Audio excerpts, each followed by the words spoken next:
बस झाला. तुझी ही जिद्द आहे ना, ही स्वतःसाठी राखून ठेव. माझ्या मागे लागून काही उपयोग होणार नाही.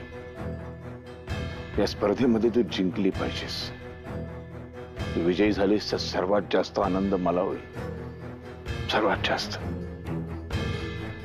आणि हे नको आता, हे नाही सहन होत. जी गोष्ट मी विसरलोय ती मला आठवायला भाग पाडू नकोस. मला माहित आहे तुम्ही अजिबात विसरलेला नाही. जगापासून लपवू शकता, सगळ्यांशी खोटं बोलू शकता, पण स्वतःशी नाही. संगीत कानावर पडल्यावर तुम्हाला त्रास होतो. असं कसं? संगीत तर सगळ्यात आहे. इकडे वाऱ्यात, पावसात, पक्ष्यांच्या आवाजात सगळ्यात आहे. कानावर जरी हात ठेवले ना तरी धडधड असं ऐकू येतं. संगीत ऐकून मनाला आनंद मिळतो, आपोआप चेहऱ्यावर हसू येतं. तुम्ही त्याच संगीतापासून दूर जाताय. का पळताय? कारण मला ते सूर बेसूर वाटायला लागतात. तू आता म्हणालीस ना, या वातावरणामध्ये पण एक स्वर आहे. मला ते सगळे कर्कश वाटायला लागतात. कोकिळेचा स्वर असेल, पक्ष्यांचं गाणं असेल, मला सहन होत नाही. ते मला सहन होत नाही. नकोय मला तो विषय, नकोय मला, नकोय ते सगळं. आणि यावर मला काहीही बोलायचं नाहीये. आणि तू सुद्धा बोलली नाहीस तर फार बरं होईल. फक्त तुम्ही इथून शहरामध्ये राहायला येण्याचा जो निर्णय आहे तो झाला की मला सांग, मी सगळी व्यवस्था करतो. ते मी अण्णा आणि भक्तीवर टाकले. ठीक आहे. मला एक जरा कामानिमित्ताने 2-4 फोन करायचे. मी जाऊन येतो. चार्जिंग केलंय का?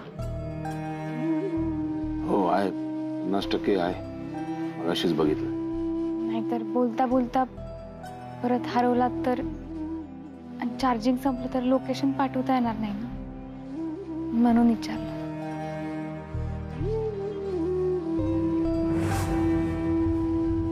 म्हणजे तुम्ही मला मुक्ता वहिनीला भेटायची परमिशन देणार नाहीच तर?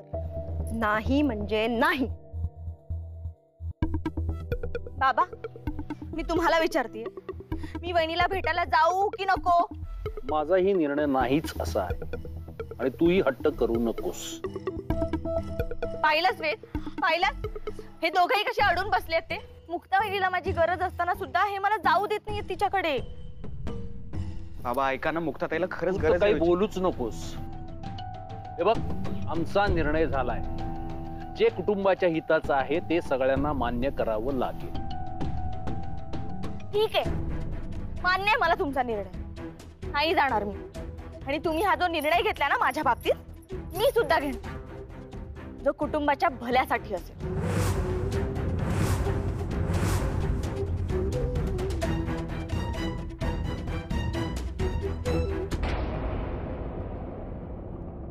आईने आणि अण्णांनी आपल्यासाठी किती विचार केला. आपल्या भल्यासाठी त्यांनी स्वतःच्या इच्छांवर कितीतरी वेळा पाणी सोडले. तुम्ही माझ्यासाठी जे काही करायचंय ना ते करून झालंय. आता माई बारी. त्यामुळे गेले ना तर तुम्हाला दोघांना सोबत घेऊन जाईल, नाही तर तुमच्या सोबत येतच राहील. हे बघ बाळा,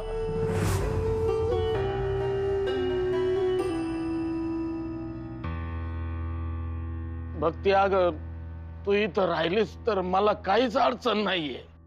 आणि एकदा त्या सुनीलला पण विचारा, इथं राहून त्याला काम करायला जमणार आहे का, नाहीतर जायचं परत पळून.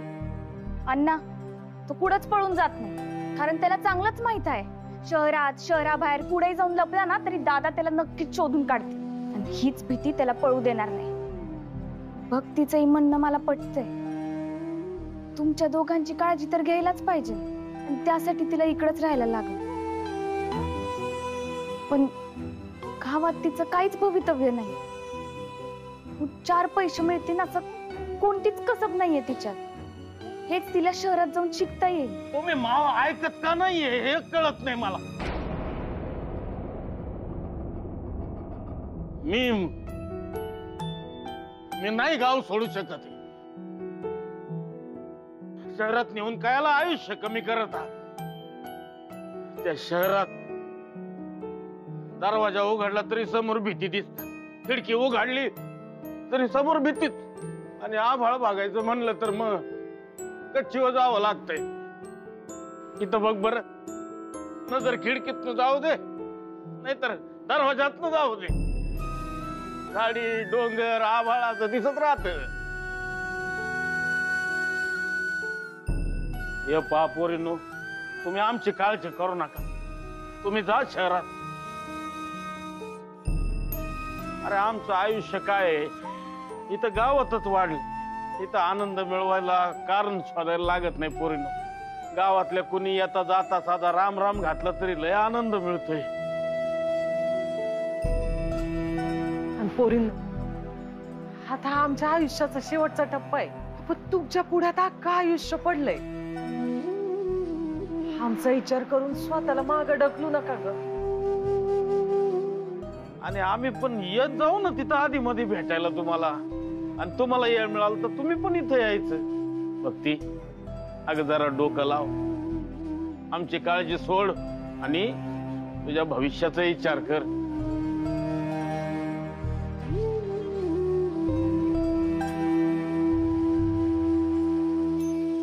बरोबर बोलताय तुम्ही. हे गजा, भक्ती आणि सुनू आम्ही शहरात राहायला चाललो. आता जे तुम्ही बोललात ना, आमचं चांगलं भविष्य तुमच्या दोघांची वेळ ना, तुमची लय आठवण येत राहील.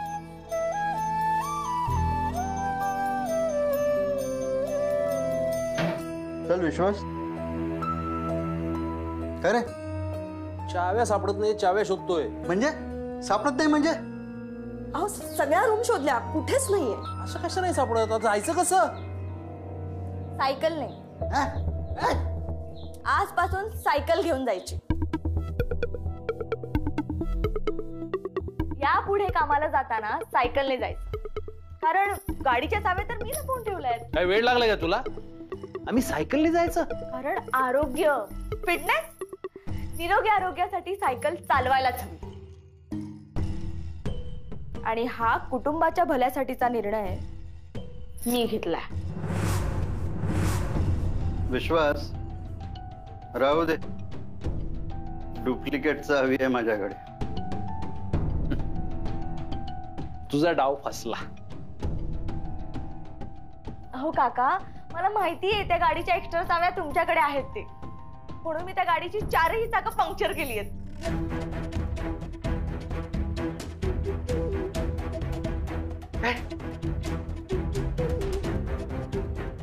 बाबा, तुमच्या बंधूंना ना कोणावर विश्वास नाही वाटतं. काही झालं की अगदी धावपळ करून स्वतः खात्री करून घेतात.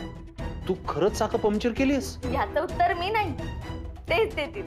विश्वास, अरे यांनी खरंच गाडीची टायर पंक्चर केलंय. रेणुका, अति होत्या तुझं. आई, फक्त घराच्या नाही तर घरातल्या माणसांच्या भल्यासाठी हा निर्णय घेतलाय. म्हणजे तुला आम्ही मुक्ताकडे जाऊ दिलं नाही म्हणून तू हे मुद्दामून करतेस? जाणून बुजून? अहो काय बोलताय तुम्ही हे बाबा? उलट तुम्हाला ना माझे आभार मानायला हवे. निदान मी तुम्हाला जाण्यापासून अडवत तरी नाही, फक्त जाण्याचं वाहन बदलते. सो मला जायचंय तर जा, पण सायकल घेऊन जा. ए, तुझी नाटकं बास कर. गाडीच्या किल्ल्या दे. ठीक आहे, मग आपण एक डील करूया. मी तुम्हाला चाव्या देते, तुम्ही मला मुक्ता वहिनीकडे जायची परमिशन द्या.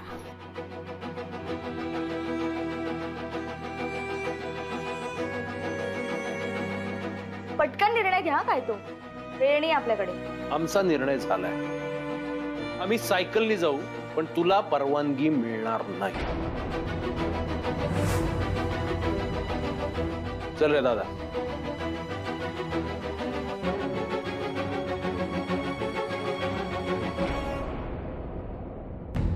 हेच टायरला जसा बॉल बसतो ना तसा बाबांच्या डोक्यात सुद्धा हवा होता.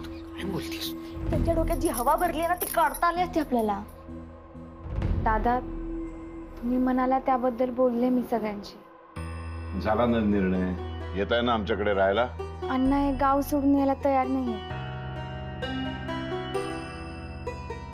बघ तिचं म्हणणं आहे की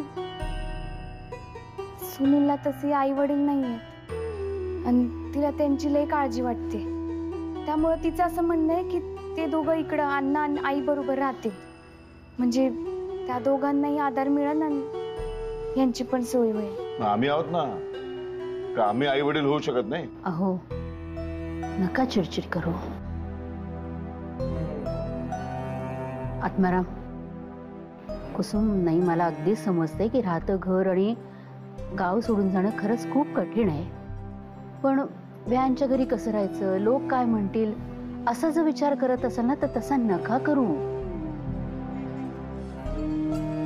ताई माफ करा, म्हणजे दादांना खरंच आमची लई काळजी वाटते. आज इथं सख्खे विचारत नाही, तिथं तुम्ही आमची इतकी काळजी करताय. पण माफ करा आम्हाला, आम्ही गाव सोडून नाही येऊ शकतो.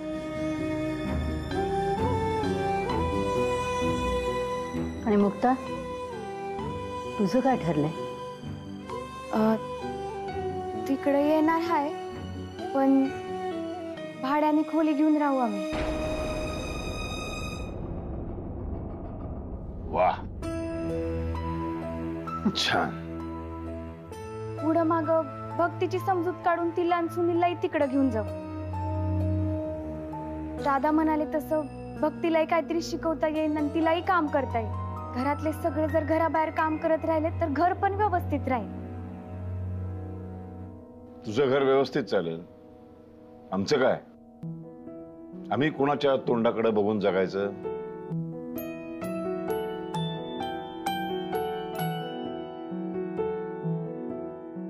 मोठी आई, पण आम्ही आपल्या घराजवळच घर बघणार आहे.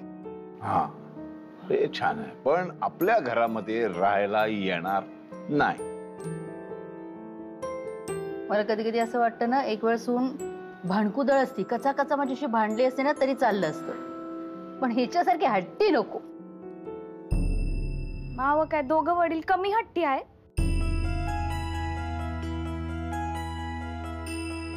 एक राहतं घर सोडायला तयार नाही आणि दुसरं मनातलं गुपित सांगून स्वतःचा त्रास कमी करून घ्यायला तयार नाही. फक्त आम्हाला आनंदच बदलायला सांगतात, स्वतः काहीच बदलत नाही. मुक्ता, सासरच्या लोकांची असं बोलत आहेत का? बोलू दे तिला आत्माराम, तिच्या बोलण्याचं कोणाला बी वाईट वाटणार नाही. ती जे बोलल ते हक्कानं आणि काळजीनं. मी काय म्हणतो, उद्या मुक्ताच्या शूट साठी लोक येणार आहेत, सो त्यांच्यासमोर हे भांडण नको, नाहीतर हेच रेकॉर्ड करून ते दाखवतील.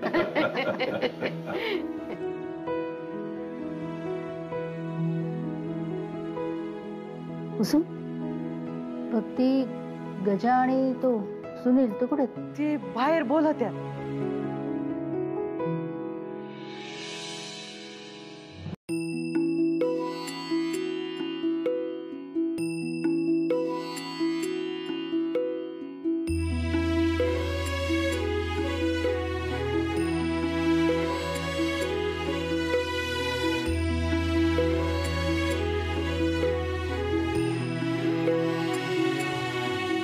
ही माझ्या आयुष्यातली पहिली कमाई, यावर आपल्या दोघांचा हक्क आहे.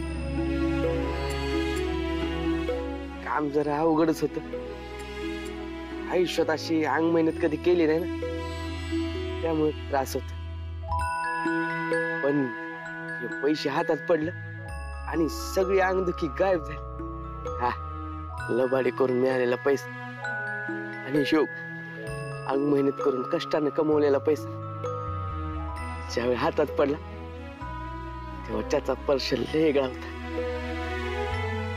हे मला कळालं शहरात जाण्याबद्दल.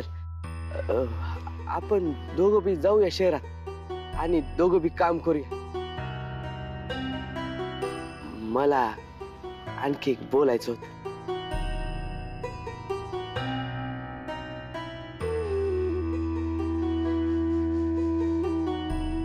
गजा, तुझ्या ताईला सांग मावत तिच्यावर लय प्रेम आहे म्हणा. हा सांगतो ताई. गजा,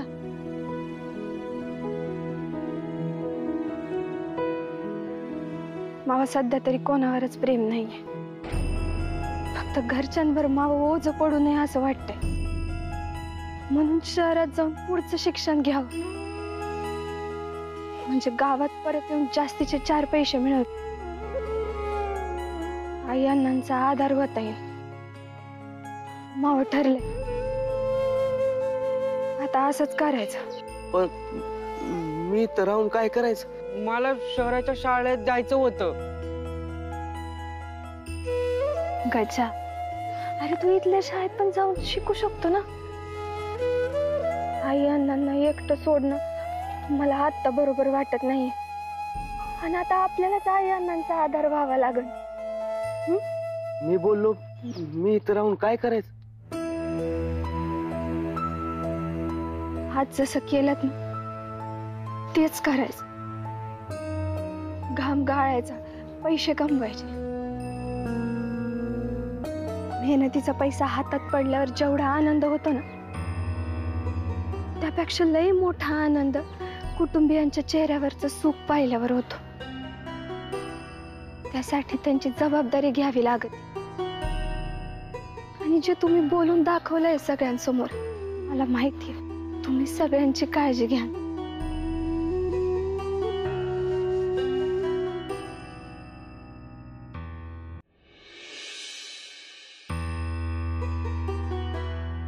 स्पर्धेच्या ऑर्गनायझर्सचा मेसेज आहे. इकडचा ऍड्रेस विचारतात. उद्या येणार ना ते उद्याच येत आहेत का? पण त्यांना काय घाई आहे का? पण ना घाई आता आपल्याला करावी लागणार आहे. ते उद्याच येणार होते. पण ते काय काय विचारतील? आय मीन जे काही विचारतील ते मुक्त विषयच असेल. भक्तीविषयी काही विचारलं तर? नाही म्हणजे यांच्याबद्दल काही विचारलं तर? अगं ते काय हे विचारणार आहेत का? अगं मुक्त काय शिकली, कुठं शिकली, तिला काय अडचणी आले हे विचारतील. उगा आपलं. अहो पण त्यांना प्रश्न नाही का पडणार? म्हणजे मुक्ताचं लग्न झालंय तरी ती इथं माहेरीच आहे, आणि आपली धाकटी लेक पण लग्न होऊन इथंच आहे माहेरी. दोघी लेकी इथंच आहेत आणि जावई पण इथंच आहेत. असं नाही वाटणार त्यांना?